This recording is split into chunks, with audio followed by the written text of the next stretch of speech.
Commander Taman stood on the bridge of his warship watching his homeworld die. Through the massive viewing screen, he could see the once beautiful crystal cities of Nexar turning black. The infection was spreading faster than anyone had predicted.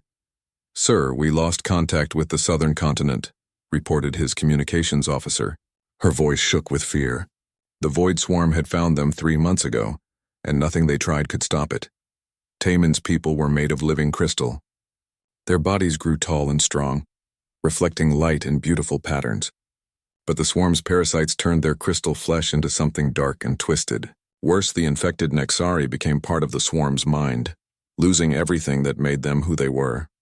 "How many ships do we have left?" Taman asked. 47, sir. The rest are either destroyed or—" The officer couldn't finish. They both knew what happened to ships when the crew became infected. Across the galaxy, the same horror was happening to other worlds. The Vorthak, beings made of living gas who floated through their cloudy atmosphere, watched their people turn into poisonous storms. The Sylvani, who looked like walking trees with leaves that changed color with their emotions, saw their forests become twisted nightmares. Dr. Haywan was the smartest Sylvani scientist alive. Her bark-like skin had turned from its normal green to a worried brown as she worked day and night in her laboratory. She had studied the swarm parasites for weeks trying to find some weakness. "They adapt too quickly," she told the emergency council meeting. Leaders from all 3 surviving races had gathered on a space station far from any infected world. "Every weapon we use, every medicine we try, the parasites learn from it. In hours, they become immune." "What about fire?" asked General Corvin of the Vorthak. His gaseous form glowed red with anger. "They absorb the heat and use it to grow stronger," Haywan replied. "Radiation makes them multiply faster. Cold just makes them sleep until conditions improve. Even our most powerful bombs only slow them down for a few days." The room fell silent. These 3 races had ruled the galaxy for thousands of years. Their technology could build stars and move planets. But against the Void Swarm, they were helpless. "There must be something," Taman said. "Some weapon, some knowledge we haven't found yet." Haywan's leaves rustled as she thought. "There is one possibility. An old emergency protocol from the early days of space travel. We could send a distress signal on all frequencies, reaching out to any unknown civilizations." "You mean ask for help from primitives?" General Corvin's gas form turned purple with disgust. "Not primitives," Haywan said carefully. "Different. We've always assumed that technology was the only path to power. But what if there's another way? What if somewhere in the galaxy, there's a species that understands biology better than we understand machines?" Taman considered this. His people had always focused on energy weapons and crystal technology. The Vorthak mastered gas manipulation and atmospheric control. The Sylvani grew their technology from living plants. But none of them really understood the small, invisible world of parasites and immune systems. "Do it," he decided. "Send the signal." Meanwhile, on a small blue planet called Earth, Dr. Jiho was having a normal day at Seoul National Zoo. He loved his job taking care of the animals. Each species was different, with its own needs and behaviors. He had just finished checking on the tigers when something strange happened. All the animals in the zoo started acting nervous at exactly the same time. The tigers began pacing and growling. The elephants trumpeted and huddled together. Even the small songbirds fell silent. Jiho had worked with animals for 15 years and he had never seen anything like this. Dr. Jiho called his assistant Dong Min. "The Marine Research Center is on the phone. Dr. So Jin wants to talk to you urgently." So Jin was Jiho's friend from university. She studied ocean animals while he worked with land creatures. They often shared their research and discoveries. "Jiho, something incredible is happening," So Jin said when he answered the phone. "Every marine animal on the planet is acting strange. Whales are singing new songs. Dolphins are swimming in perfect formations. Even the deep-sea creatures are moving toward the surface."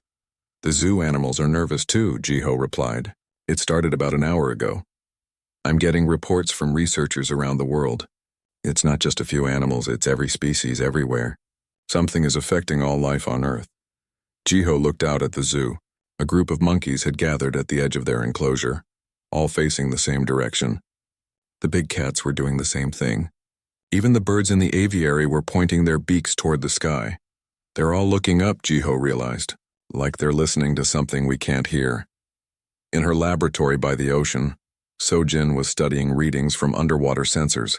"Jiho, I'm seeing energy patterns I've never encountered before. They're coming from space, but they're not like radio waves or any human technology. What kind of energy? It's biological, Sojin said, her voice full of wonder. Like a heartbeat, but massive. As if something enormous and alive is calling out across the galaxy. At the same moment, millions of light years away, Heiwan activated the emergency beacon. The signal contained everything the three races knew about the Void Swarm. Their biology, their weaknesses, their terrifying ability to adapt and consume. The signal traveled faster than light, spreading through the galaxy like ripples on a pond. It carried the desperation of dying civilizations, the fear of extinction, and a simple message. Help us. We are dying, and we don't know how to fight this enemy. Back on Earth, Jiho watched as a family of gorillas arranged themselves in a circle, their hands touching. The sight gave him chills. These animals couldn't possibly understand what was happening in space, but somehow they were responding to it. So Jin, he said into the phone, I think our animals are trying to answer that call. Answer it how? Jiho looked around the zoo. Every animal was now perfectly still, as if concentrating on something incredibly important. I don't know yet, but I think Earth is about to become involved in something much bigger than we ever imagined. The alien distress signal continued to pulse through space, carrying its message of doom to any civilization that could hear it. But on Earth, something unexpected was happening. The planet's animals weren't just listening to the call for help, they were preparing to respond. 3 days after the strange animal behavior began, governments around the world were in panic. Every zoo, every wildlife preserve, every farm reported the same thing. Animals acting in ways no one had ever seen before. Dr. Jiho hadn't slept much since the incident started. He spent his time moving between different animal enclosures, trying to understand what was happening. The tigers would gather in groups and make soft rumbling sounds. The elephants touched their trunks together for hours. Even the insects seemed to be working with unusual coordination. Dr. Jiho, you need to see this, called Dr. Wu Jin, a physicist who had joined their emergency research team. The government had brought together scientists from different fields to study the phenomenon. Wu Jin led Jiho to a mobile laboratory they had set up in the zoo's parking lot. Inside, computers showed energy readings from around the animal enclosures. Look at these patterns, Wu Jin said, pointing to wavy lines on the screen. Each species is generating a different type of bioelectric field. But they're all synchronized, like instruments in an orchestra. Dr. Yunjai, a scientist who studied the possibility of alien life, was studying similar readings from her own equipment. These energy signatures don't match anything in our databases, but they're definitely artificial. I mean, created with purpose, not random. You think the animals are communicating? Jiho asked. More than communicating, Yunjai replied. I think they're building something. Some kind of biological transmission system. Meanwhile, Dr. Sojin was making similar discoveries in the ocean. She had taken a research ship far from shore, where whales and dolphins had gathered in huge numbers. The water around her boat was full of sea life that normally lived at different depths and in different regions. The coordination is incredible, she radioed to the land team. Whales are diving in patterns, dolphins are jumping in sequences, and the smaller fish are forming geometric shapes underwater. It's like they're all following the same invisible plan. Her underwater cameras showed something even more amazing. Deep-sea creatures that usually hid in the darkness were rising toward the surface. Giant squids, which rarely came up from the deep ocean, were floating just below her boat.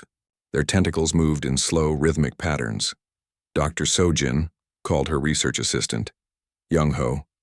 The sonar is picking up something strange. The whales aren't just singing, they're creating some kind of acoustic structure. Sojin put on her headphones and listened to the underwater sounds.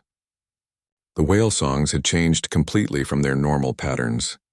Instead of the wandering melodies she knew, they were singing in precise mathematical sequences. Back on land, Dr. Yunjai was working with a team of computer experts to decode the alien signal that had started everything.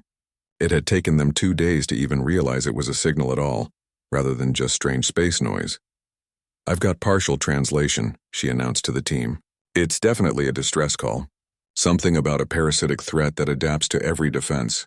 The senders are asking for help with biological warfare. Dr. Wu Jin looked up from his energy readings. Biological warfare? That's interesting timing. What do you mean?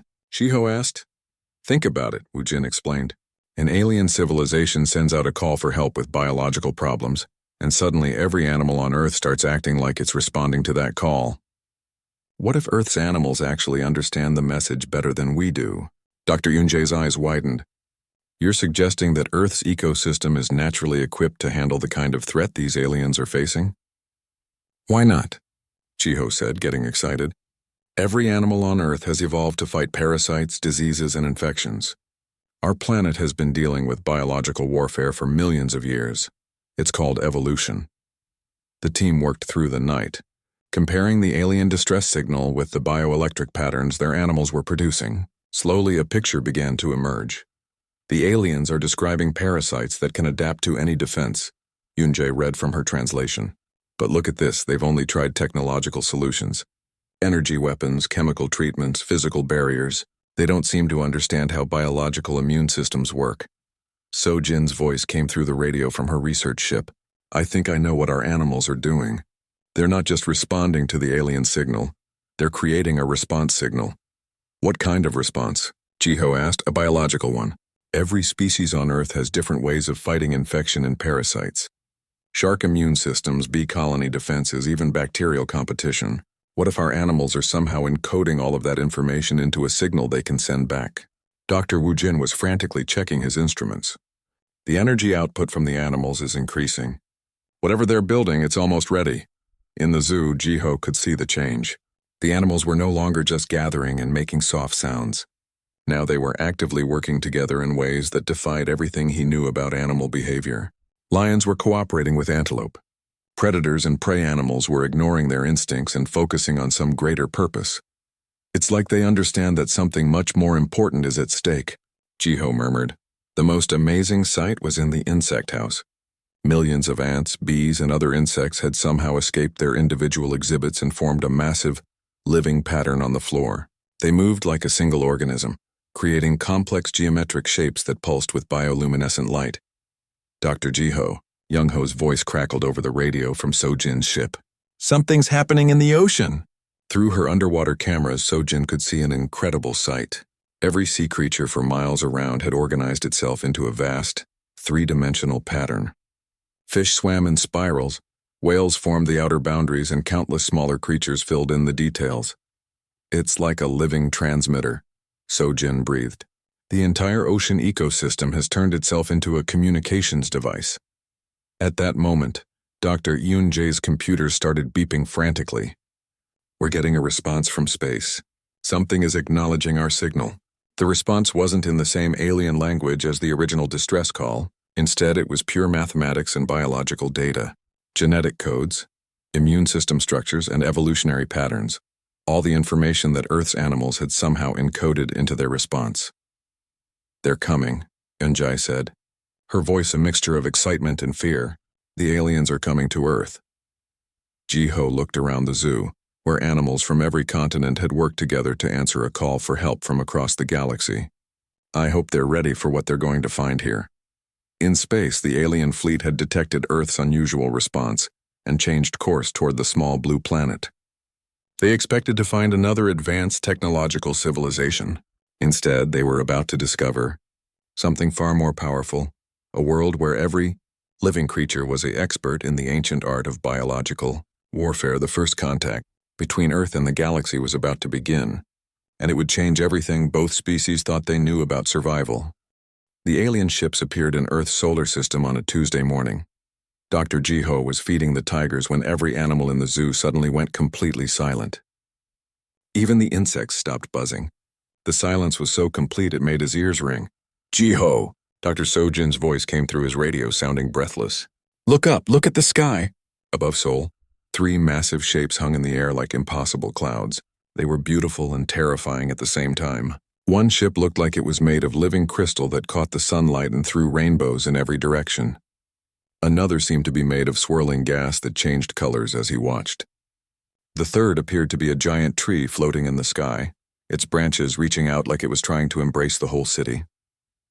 Around the world, governments were in chaos. General Hyun Soo, the head of South Korea's defense forces, was in an emergency meeting with leaders from every major country. Everyone was asking the same questions. Were these aliens friendly? Should they attack first? How could they possibly fight ships that large? But Dr. Jiho noticed something the military leaders missed. The animals weren't afraid. The tigers were purring softly. The elephants were swaying gently, like they were listening to music only they could hear. Even the nervous gazelles seemed calm and alert but not frightened.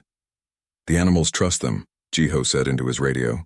How can you tell? So Jin asked from her research ship in the ocean. They're acting the way they do when I bring them food. Expectant but not threatened. If these aliens meant to hurt us, our animals would be going crazy with alarm calls. Dr. Yunjae was working frantically in her mobile laboratory, trying to establish communication with the alien ships.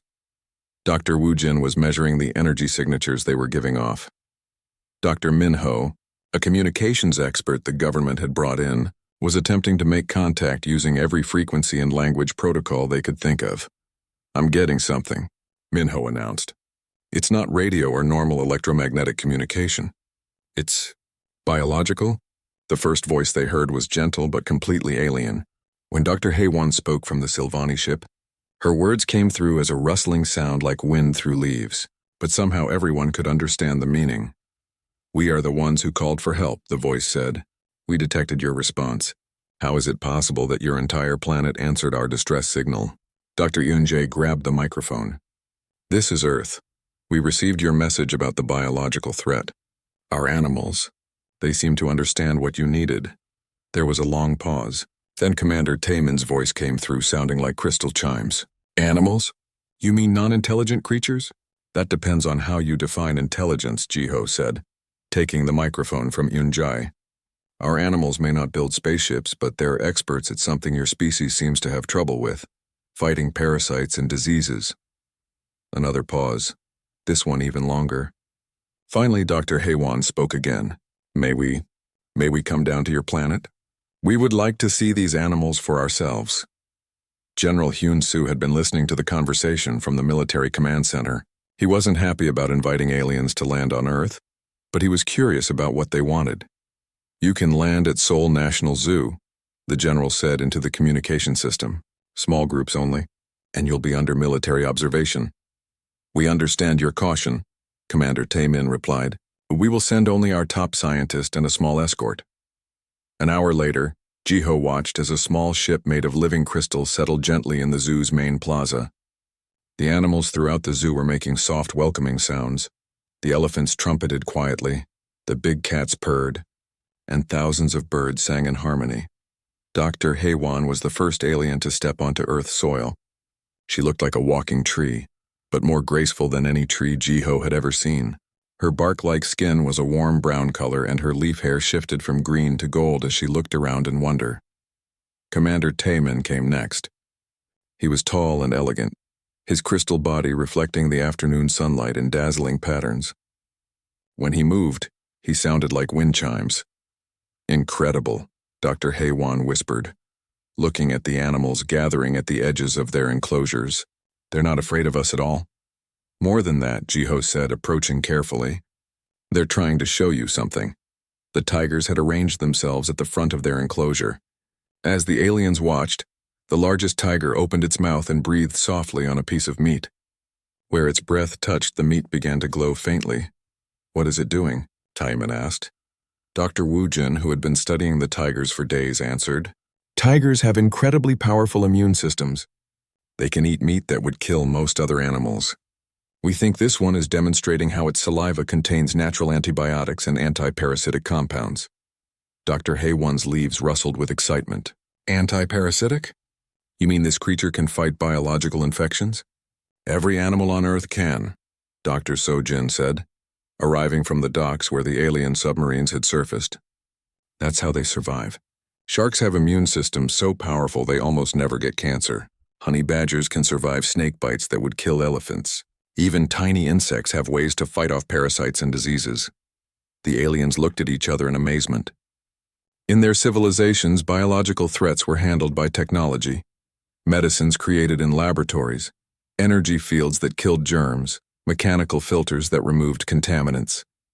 The idea that living creatures could naturally defend themselves against parasites was revolutionary. Show us more, Commander Taemin said urgently. Jiho led them through the zoo, explaining what they saw. The elephants demonstrated how they used mud to protect their skin from insects and infections. The monkeys showed how they selected certain plants to eat when they felt sick. Even the fish in the aquarium exhibited behaviors the aliens had never imagined. In our ocean, Sojin explained, we have creatures that live in the deepest, most toxic environments. They've evolved to survive in conditions that would kill your void swarm parasites instantly. Dr. Haywan was frantically taking notes, her leaves cycling through every color Jiho could imagine. This is impossible. How can non-intelligent creatures develop such sophisticated defenses? Time, Dr. Yunjae said simply. Earth has had billions of years of biological warfare. Every creature here is descended from millions of generations that survived by getting better at fighting infections, parasites, and diseases. Evolution turned our entire planet into a biological weapons research laboratory. And now, Dr. Wu Jin added, our animals want to share that knowledge with you. As if to prove his point, a group of dolphins in the zoo's marine exhibit began performing an intricate dance. Their movements created specific patterns in the water, and the bioelectric fields around them pulsed in complex rhythms. They're encoding information, Minho said, studying his instruments. The dolphins are somehow transmitting the structure of their immune system defenses in a way your technology can read. Commander Taemin stared at the dolphins in disbelief. These creatures, they understand what we're facing? They know about the void swarm? They understand the concept of a biological threat that adapts to every defense, Jiho said. Earth's animals have been dealing with that exact problem for millions of years, and they've gotten very, very good at solving it. Dr. Haywan's voice was filled with hope for the first time in months. Could we work together? Could your animals teach us how to fight the swarm? Jiho looked around the zoo, where every animal was watching the conversation with intelligent eyes. I think they've been trying to teach you since the moment you sent that distress call. The question is, are you ready to learn? The alliance between Earth and the 3 alien races was about to begin, but it would be unlike any partnership in galactic history, a collaboration between advanced, spacefaring civilizations and the wild creatures of a single remarkable planet. The Void Swarm had no idea what was coming for them. 2 weeks after first contact, the Lunar Research Station had been transformed into something that looked like a zoo in space. Dr. Jiho floated through the zero-gravity corridors, checking on the Earth animals that had volunteered for the mission. Yes, volunteered. That was the most amazing discovery of all. When Dr. Haywan had asked if Earth's creatures could help fight the Void Swarm, the animals had responded in ways no one expected. Dolphins had swum directly to transport ships. Eagles had landed on the shoulders of researchers. Even tiny insects had gathered in containers, as if they understood they were needed for something important. The quantum biological scanners are working perfectly, Dr. Wu Jin reported from the main laboratory. He was floating next to a large tank where a small shark swam in lazy circles. We can map every aspect of the shark's immune system and translate it into something our alien friends can use.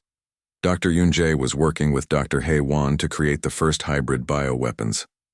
The Silvani scientist's leaves had turned a brilliant gold color, apparently the sign of great excitement in her species. Look at this, Haywan said, showing them a small, glowing organism in a test tube. We combined the shark's anti-cancer immunity with Silvani plant biology and Nexari crystal growth patterns. This creature can identify parasitic tissue and dissolve it without harming the host. Commander Taemin examined the organism through a crystal viewer. How do we test it? We don't have to wait long, General Hyun-soo said grimly. He had been monitoring space communications from Earth. Our deep space sensors just detected a Void Swarm scout force. They'll be here in 6 hours. The station went into immediate preparation mode.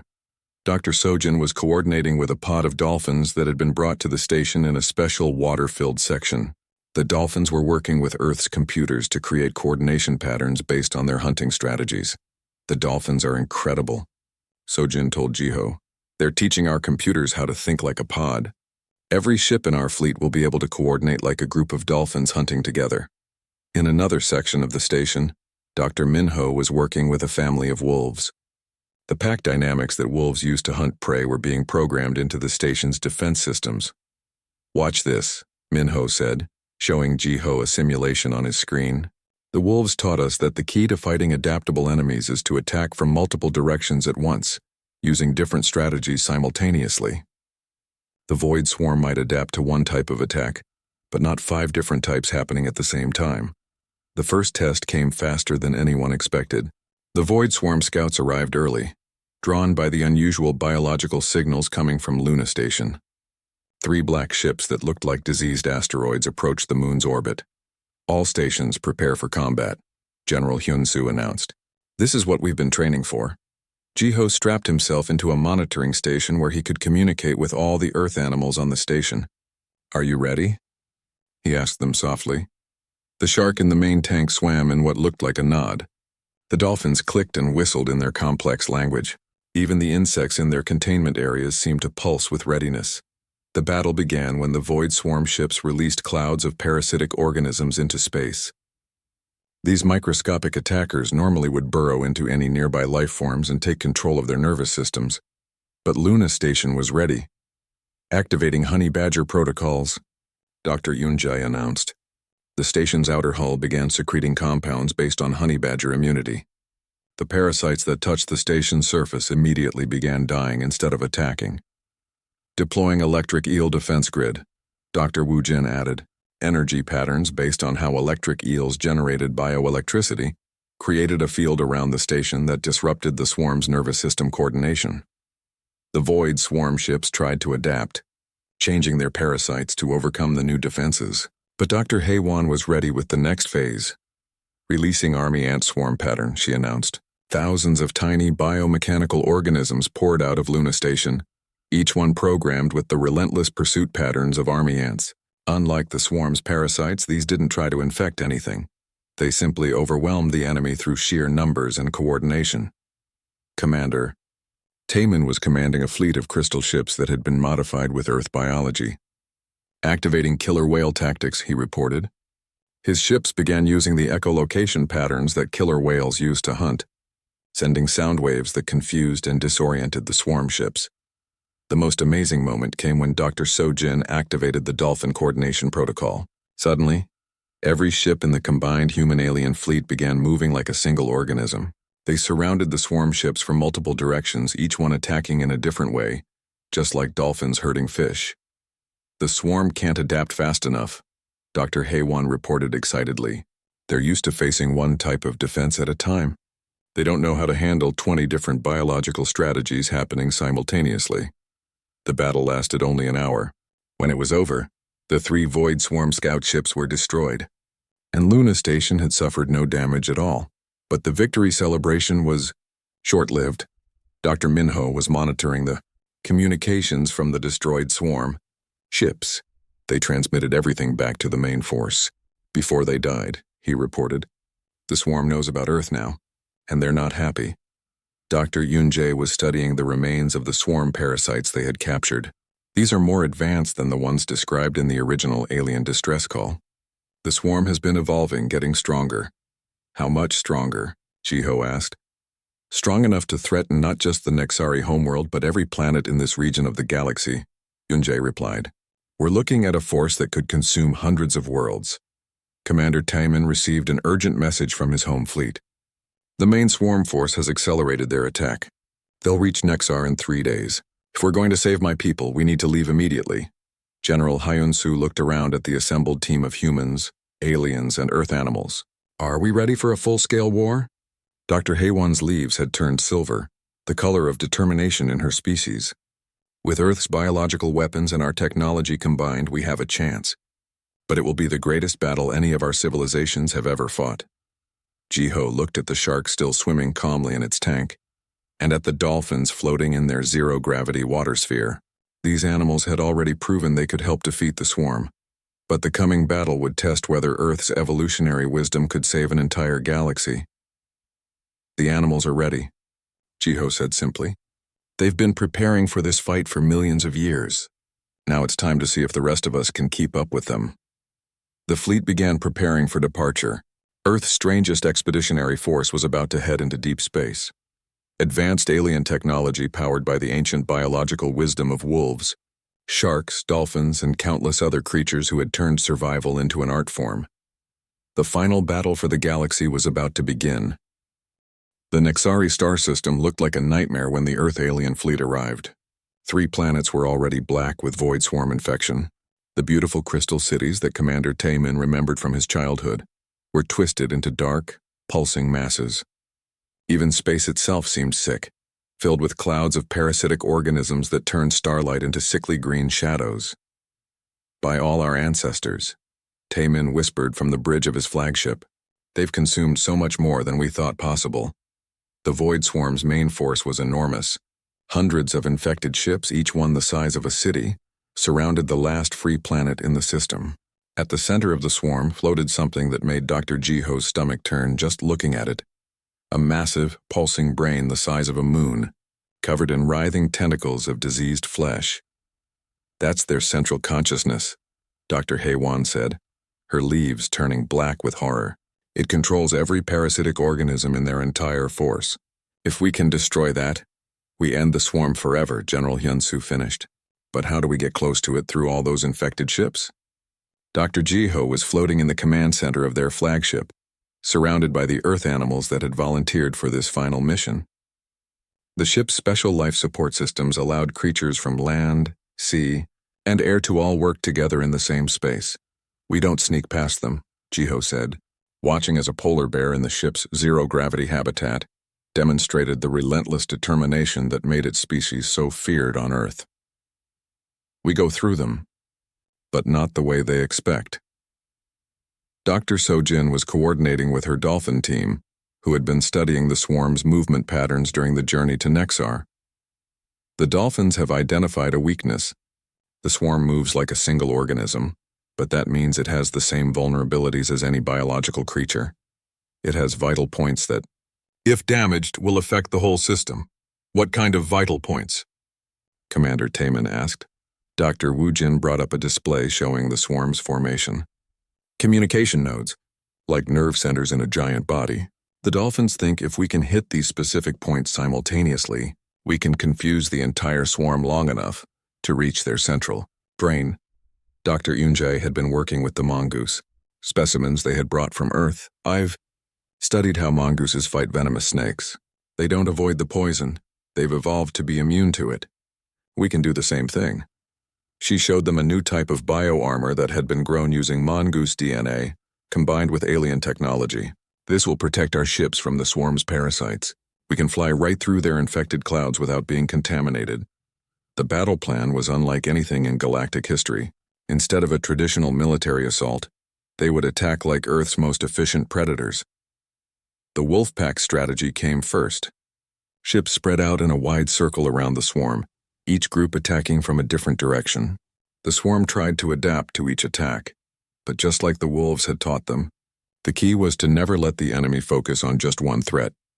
Activating praying mantis strike protocols, Dr. Minho announced. Small, fast ships darted in and out of the swarm's formation with the lightning-quick precision of hunting mantises, striking at communication nodes and disappearing before the swarm could respond.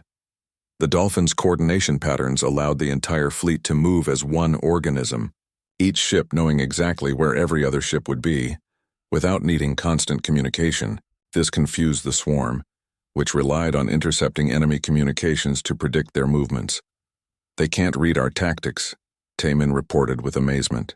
We're thinking like animals, not like machines. Dr. Haewan activated the deep-sea creature protocols they had learned from Earth's abyssal lifeforms.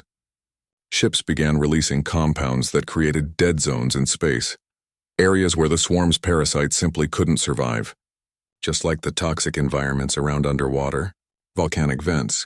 But the real breakthrough came when Dr. Jiho activated the final protocol, the one they had learned from studying how Earth's entire ecosystem worked together. Releasing the planetary immune response, he announced. Every Earth animal on every ship in the fleet began working together in perfect harmony.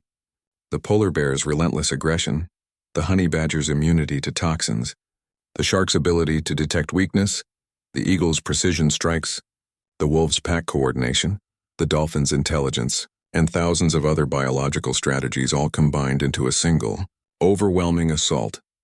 The void swarm's central consciousness had never encountered anything like it.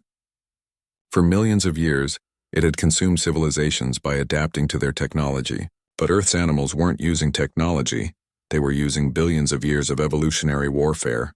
"It's working," Dr. Sojin shouted. "The swarm can't adapt fast enough. They're trying to counter 20 different biological strategies at once." The fleet pushed through the swarm's defenses like antibodies fighting an infection. Ships protected each other using patterns learned from immune system responses. They struck at the enemy using techniques perfected by every predator that had ever lived on Earth. When they finally reached the swarm's central brain, Dr. Haiwan deployed the ultimate weapon, a biological agent based on how Earth's smallest creatures, bacteria, fought for resources. It didn't try to destroy the brain through force. Instead, it simply made the brain uninhabitable, the way bacteria could make an environment toxic to competitors. The effect was immediate and devastating. The massive brain began to convulse and shrink. Without its controlling intelligence, the void swarm's parasites turned on each other, fighting for dominance in a way that quickly destroyed them all. "It's over," Commander Taman said in wonder, watching as the black infection faded from his home planets. The swarm is gone, but the victory was about more than just defeating one enemy. Dr. Yunjae was already working on plans to establish Earth-style ecosystems on other worlds. Dr. Wu Jin was designing new ships that incorporated biological principles into their technology. Dr. Haiwan was teaching other alien scientists how to work with living systems, instead of just mechanical ones. "Earth's animals saved the galaxy," General Hyun-soo said during the victory celebration. "But more than that, they taught us a new way to think about survival." Dr. Ji-ho was back in the ship's animal habitat, watching the creatures that had made victory possible. The polar bear was playing gently with some of the smaller animals. The dolphins were singing complex songs that somehow included harmonies contributed by the whales, the wolves, and even the insects. "You did it," he told them softly. "You saved worlds you've never seen for creatures you've never met." 6 months later, Dr. Sojin stood in the newly created Seoul Galactic Biological Institute, watching alien students learn from Earth's animals. Young Nixari crystalline beings learned patience from elephants. Gaseous Vorthak children discovered cooperation by studying ant colonies. Silvani saplings learned resilience by observing how Earth's plants survived in harsh environments. The galaxy had become a much larger, more wonderful place. But at its heart was a small blue planet where every creature, from the tiniest bacteria to the largest whale, had proven that the greatest technology of all was life itself. The animals of Earth had answered a call for help from across the galaxy. In doing so, they had shown every intelligent species in the universe that survival wasn't about having the most advanced weapons or the fastest ships. It was about understanding that all life was connected, and that sometimes the smallest creatures held the greatest wisdom. Earth's beasts had become the galaxy's guardians, and the galaxy would never be the same.